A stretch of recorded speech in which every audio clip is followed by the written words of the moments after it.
everyone. This is Dr. Aditya Siddhu Chakravarti from Medicine Lectures. Today we will be dealing about infective endocarditis.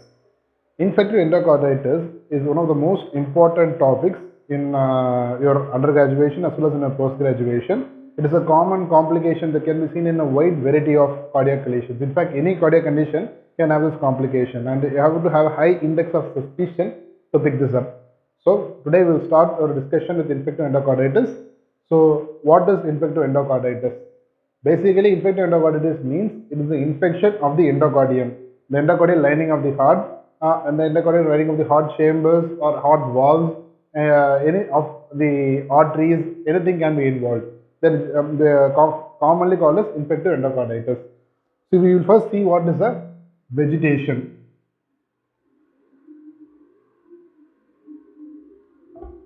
A vegetation is a prototype lesion of an infective endocarditis. This vegetation is a mass. It has got platelets, fibrin, microorganisms, inflammatory cells that can be, or the microorganisms can be present. This prototype lesion of infective endocarditis is this vegetation. This can be seen in either the sites of high pressure jets hitting the endothelium. In that side it can be present. It can be present in the low pressure side of an ventricular septal defect. It can be seen at the site of mural infarction. Anywhere on the endocardium, a prototype lesion can be present. Now, what is called as the infective end arteritis? This is also similar to infective endocarditis, but the only difference is that it can involve an artery-venous communication, an artery-artery communication, such as a PDA or a coagulation of aorta. Same process, but involving the blood vasculature. That is called as infective end arteritis. Now, who are the patients who have got high risk for developing infective endocarditis? These patients mainly include the patient with congenital heart disease, patient with chronic rheumatic heart disease, patients with any intracardiac prosthetic valves, patients with an implant, an ICD or a pacemaker, a patient who is having an IV drug abuse. These are the risk factors which are commonly associated with infective endocarditis. And the most common among certain congenital heart disease like an atrial septal defect is having a lower incidence of infective endocarditis on comparison with lesions in ventricular septal defect or a PDA. These are the high risk patients. So, what is an acute endocarditis?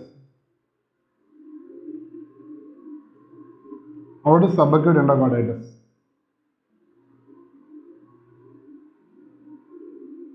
Acute endocarditis, as the name suggests, is an acute presentation. It is usually caused by a highly virulent organism. There will be the usual organisms include Staphylococcus aureus, beta hemolytic streptococcus, enterococcus, the Pseudomonas. These virulent organisms will have more destruction of a valve. Normally, the endocardium will be present, infected endocarditis.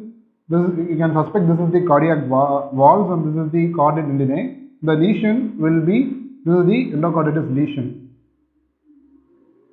This lesion can destroy the walls and erode into the cardiac tendineae in an acute presentation. Is usually a hemodynamic compromise.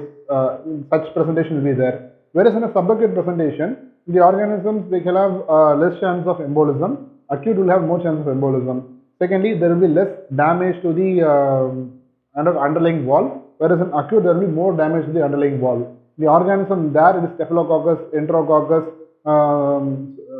beta hemolytic streptococci, such organism. Here it is usually caused by Streptococcus viridans or coagulase negative staphylococci, or it can be indolent organisms like Coxiella burnetii, Trypophorma vipili. These are the rarer organisms, and Hesse group of organisms can also produce with subacute endocarditis. Next, we will be dealing with what is the native wall endocarditis and what is the prosthetic wall endocarditis. As the name suggests, is the native wall is the one which has not been replaced and one that is present in situ naturally, and the prosthetic wall is the wall that has been replaced. It can be either in the form of a graft, mechanical prosthetic wall, or it can be in the form of grafts placed in the position of the wall. Anything if it's infected, as well as a prosthetic wall endocarditis. If it is within 2 months, it is called as early prosthetic wall endocarditis. If it is involves more than 12 months later after the transplantation, it is called as late prosthetic wall endocarditis.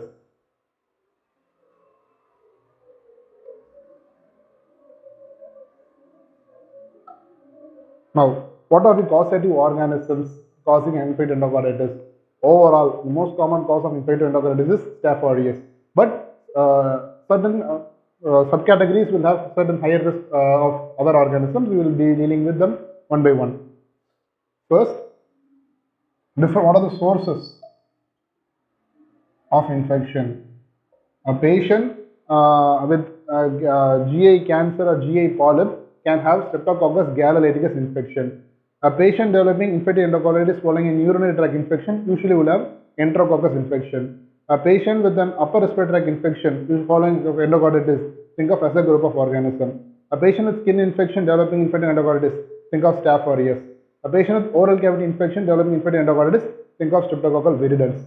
Then coming to prosthetic wall infection, you've got the early prosthetic wall infection and late prosthetic wall infection.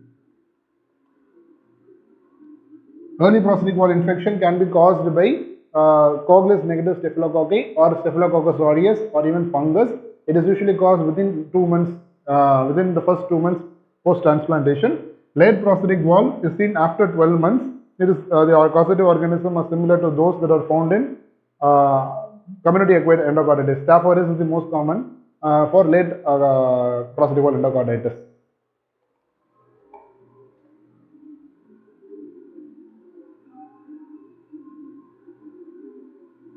Patients with IV drug abuse. Patients with IV drug abuse characteristically involve infected endocarditis of the tricuspid valve. What else? The organism that is most common are the organisms that are now commonly present in the skin. It can be a Coagulus negative staphylococcus or it can be a Staph aureus. Right side, if it involves the left side, it can involve Pseudomonas or it can be involve other organisms, other atypical organisms like Candida or like lactobacilli, like diphtheria, Corynebacterium. These are rare causes of endocarditis. In CID associated endocarditis, this basically involves two groups of patients. Patients with any implants. It can be a permanent pacemaker. It can be an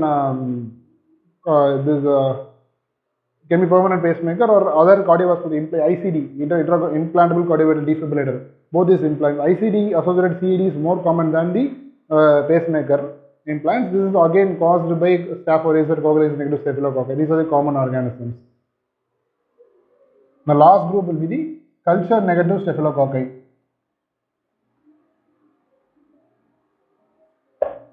Culture negative staphylococci. The most common cause for culture negativity in infected endocarditis is being the administration of antibiotics.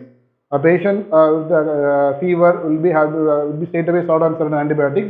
These antibiotics will cause the elimination of the organisms in the bloodstream, but not in the portolytic lesion. So the culture may be negative, but still the patient may have infected endocarditis. It's called culture negative endocarditis.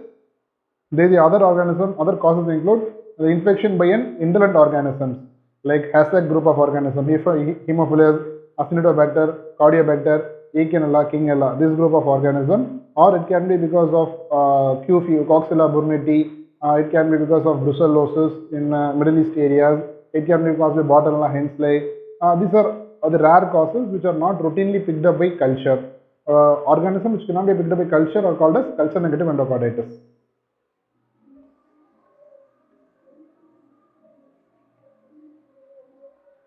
So, pathogenesis.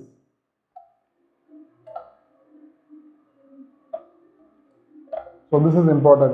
What is the pathogenesis of how does infected endocarditis occur?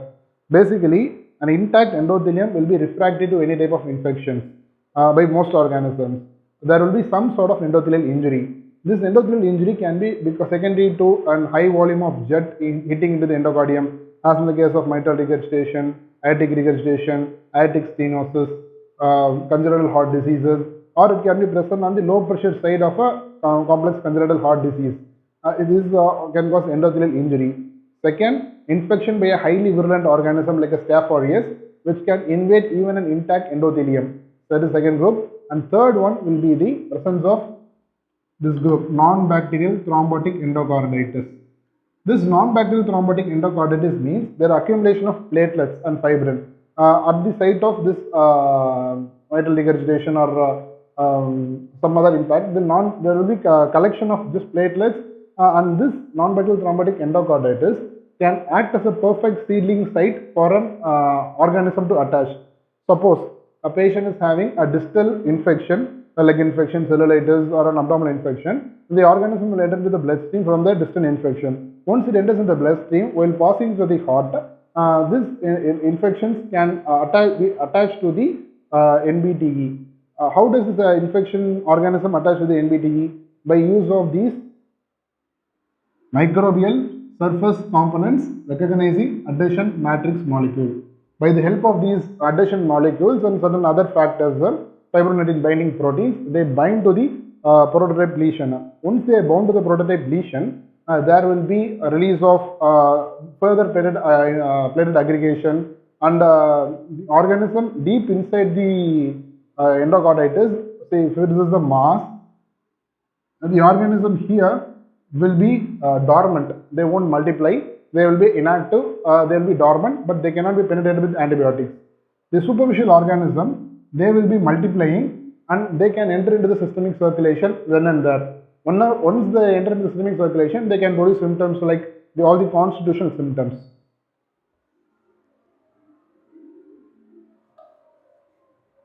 First, the constitutional symptoms.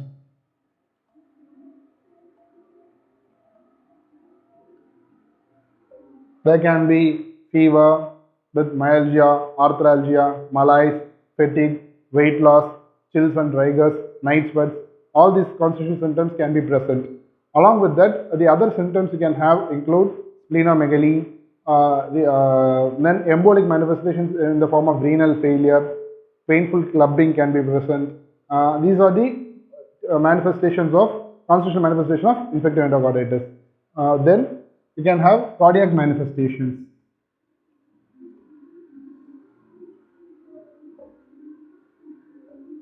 Cardiac, first it can go for embolism. The embolism into the coronary artery producing myocardial infarction. So rare, it can occur. Second, it can go for systemic embolism to liver, spleen, kidney, brain and other organs, causing septic infarction in those areas.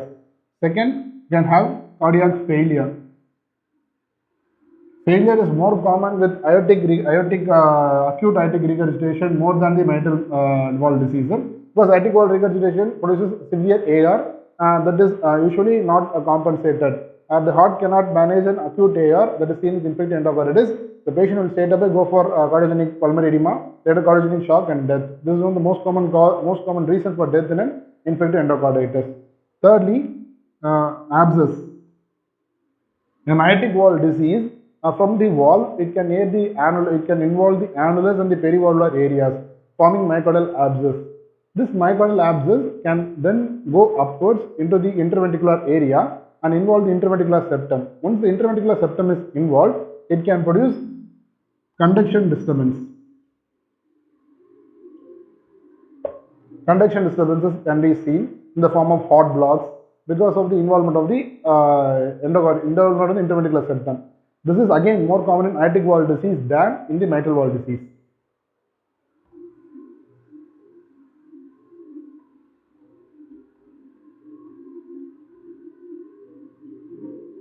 Non-cardiac manifestations. First, we'll start with the renal features. The patient can develop hematuria because of an septic pulmonary embolism. Hematuria because of flank pain, hematuria, but there won't be any renal dysfunction. That one. Second will be a formation of glomerulonephritis.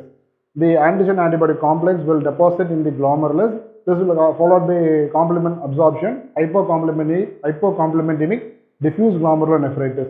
They can be seen. Then CNS manifestations. CNS manifestations in the form of aseptic meningitis. It can cause septic brain infarction. It can cause myocardic aneurysm and rupture. It can cause intracranial hemorrhage. It can cause seizures. So what is this myocardic aneurysm?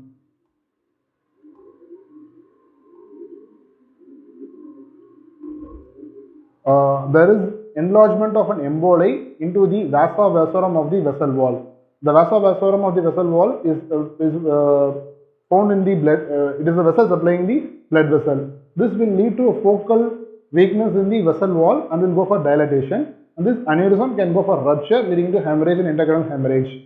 This can occur in the CNS features. Then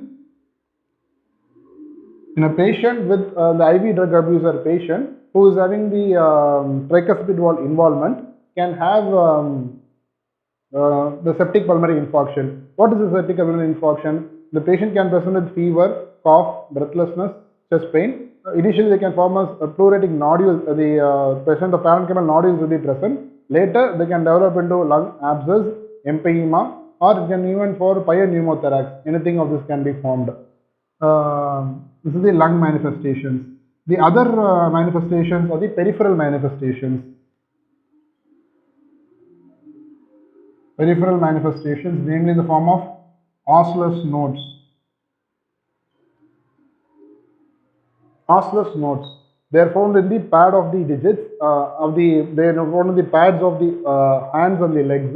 They are painful swelling, usually because of a vascular infarct. These are osseous nodes. Then Janeway lesions.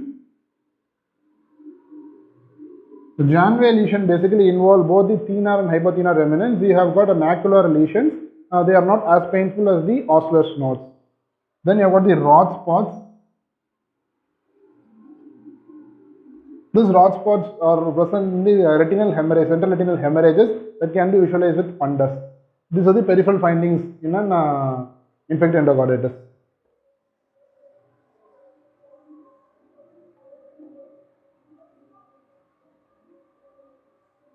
So, how do you diagnose infective endocarditis?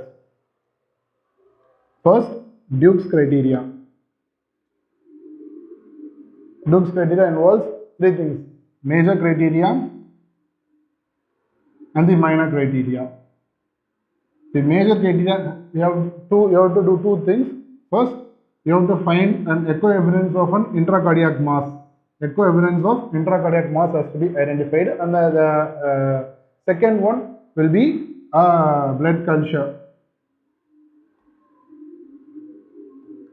Echo, you have to see an oscillatory intracardiac mass arising from either the wall or some other cardiac structure, or it can be seen along the lines of the regurgitant lesion. That is one finding. The second one will be the new onset regurgitant murmur or evidence of wall dysfunction or myocardial abscess.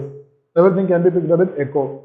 The blood culture and sensitivity, you have got positive blood culture. What is a positive blood culture? You have to have two, for a typical organism causing infected endocarditis, two separate positive blood cultures is indicative of a positive blood culture. What is a persistent positive blood culture?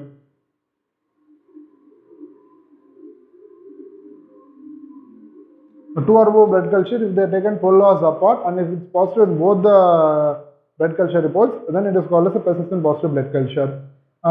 This is the major criteria. The minor criteria, for a Coxella burnetii, even a single positive culture can be taken as significance, or if the because it is a very indolent organism, single culture can be taken as a significant lesion. Minor criteria is one this is a predisposing heart condition like a IV drug abuser or a heart, some mitral stenosis or a congenital heart disease. Some predisposing factor should be present. Then SF is example of fever more than 30 degrees centigrade. Then we go for vascular manifestations. Vascular manifestation in the form of major septic pulmonary infarction. It can be myocardic aneurysms. It can be intracranial hemorrhage. It can be major arterial embolism. It can be Janeway lesions. It can be any of the above manifestations. Then immunological manifestation in the form of glomerulonephritis, osseous knots, Roth spots, and rheumatoid factor can also be positive. Then microbiological evidence not meeting the major criteria, but it is still a positive blood culture. Not meeting the major criteria, that is the it comes under minor criteria. Presence of two major criteria, one major, three minor criteria, or five minor criteria can be taken as positive for Duke's culture. What are the other supportive lab investigations? We can have anemia. We can have increase in ESR, increase in C-reactive proteins, increase in the WBC count, increase in urea creatinine, then be positive rheumatoid factor. These are the supportive evidence for a supportive for the diagnosis of this infective endocarditis. So how do you do a culture? Culture, you have to take 3 culture reports within 24 hours, 3 sets of culture. Each time different veins should be used. For each time you have to take 2 blood culture, a set of blood culture, and the time difference between the two, all the 3 should be at least 2 hours. So 3 sets, 2 hours apart. This is minimum within 24 hours. This is the minimum requirement. In an acute condition, the patient is having hemodynamic instability or the patient requiring surgery, in that case, this can be taken as rapid as possible. At least 1 hour gap should be given between them, and this culture should be taken. Only after taking this culture, you have to go for transitional antibiotics. If the patient has already received antibiotics and is coming to you after receiving antibiotics, in that case, if the patient is subacute presentation, is not much wall dysfunction, then you can wait for 2 to 3 days without antibiotics. This will increase the peripheral load of the organism. Then you take the culture facility, then you start the empirical management. Culture, then echo. Echo, there are 2 things, transthoracic echo and the transesophageal echo. Transesophageal echo is most commonly done for infected endocarditis identification, because transesophageal echo can identify abscess,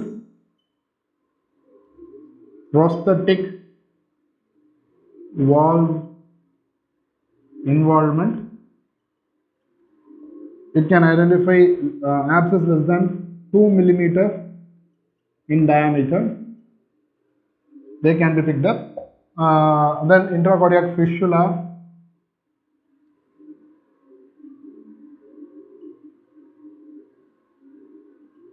All these indication, transesophageal echo will be better than transthoracic echo. Patients have in case of Staphylococcus aureus infection, this Staph aureus is known to involve even in a healthy endothelium or healthy native valves. So, if a patient is suspected to have Staph aureus sepsis, we have to go for a screening transesophageal echo. If the patient is having an anterior, what is high risk for embolism?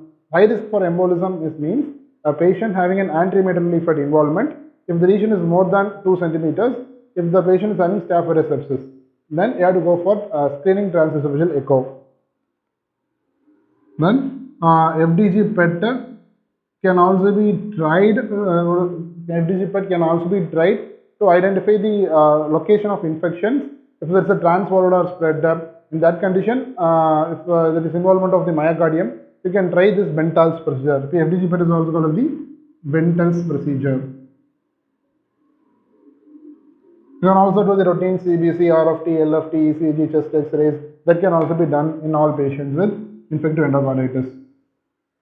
So coming up to the important management.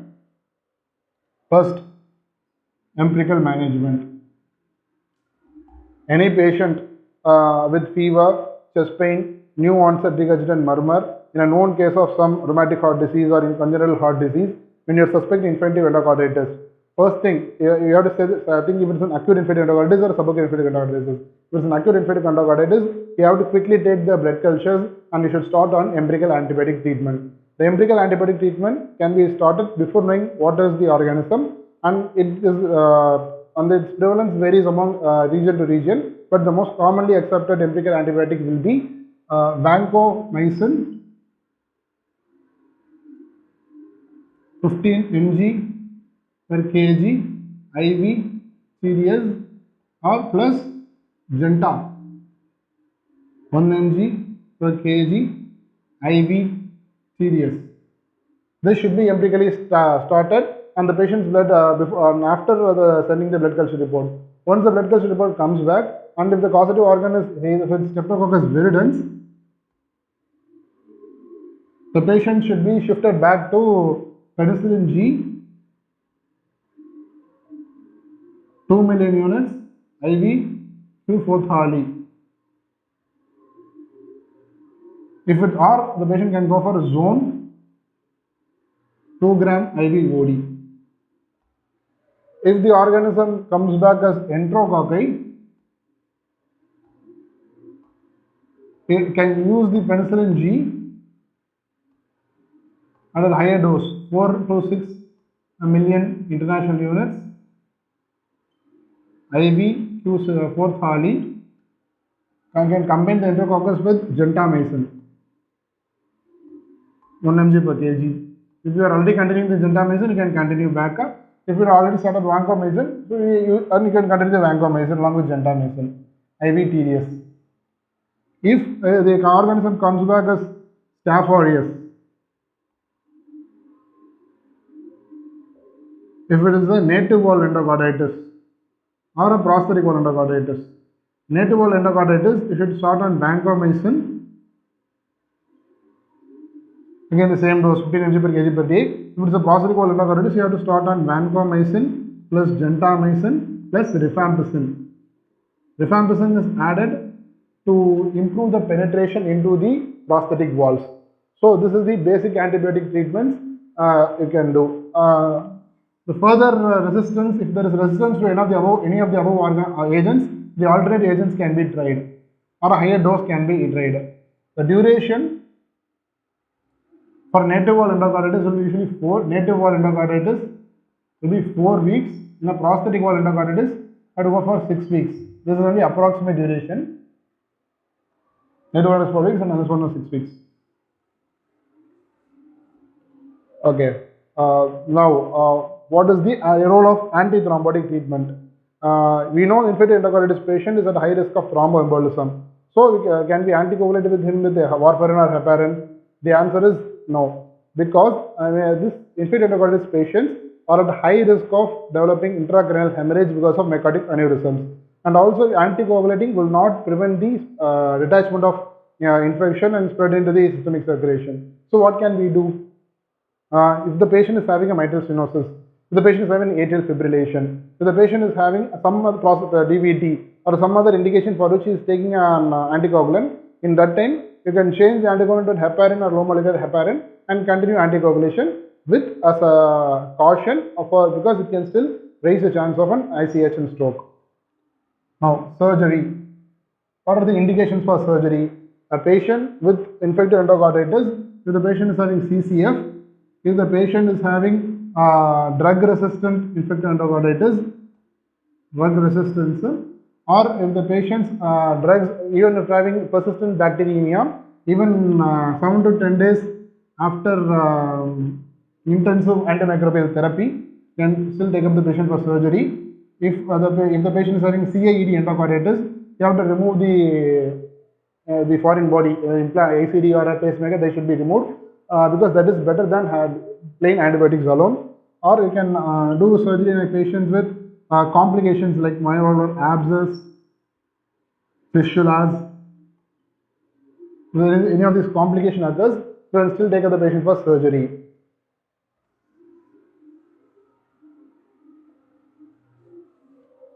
When do you go for antibiotic prophylaxis? First, what are the procedures that require antibiotic prophylaxis? Only the invasive dental procedure or invasive respiratory tract procedure like an odontoectomy, tonsillectomy, or invasive skin procedures rarely we have to go for antibiotic prophylaxis. Other routine GI procedures or urinary tract procedures or a routine endoscopy, none of them require antibiotic prophylaxis. So, second, who are the high risk patients for antibiotic prophylaxis? A patient with cardiac transplantation. Of post cardiac transplant, if he develops valvulopathy, he should be taken up for surgery. He should be taken up for prophylaxis. A patient with prosthetic heart valves.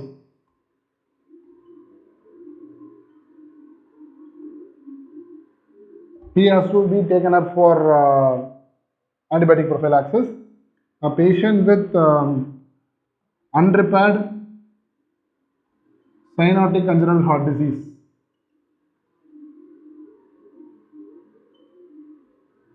A patient with a repaired cyanotic congenital heart disease within 6 months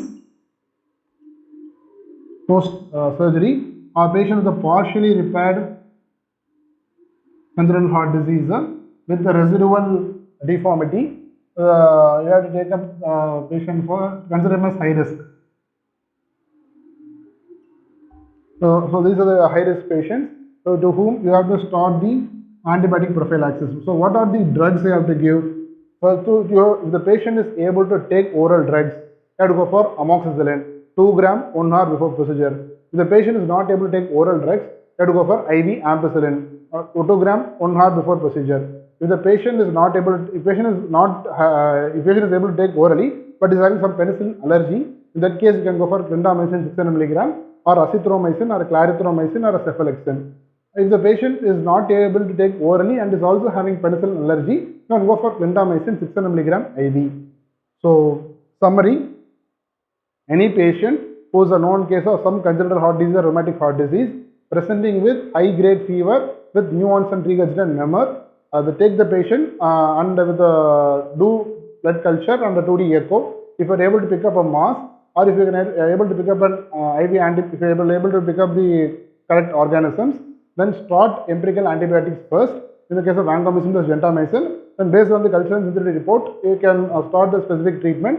You also know, which of the patient which requires surgery, and antibiotic prophylaxis if you is having any dental procedures, or if the patient is undergoing some invasive respiratory procedures, you have to give amoxicillin or ampicillin or a clindamycin. Thank you.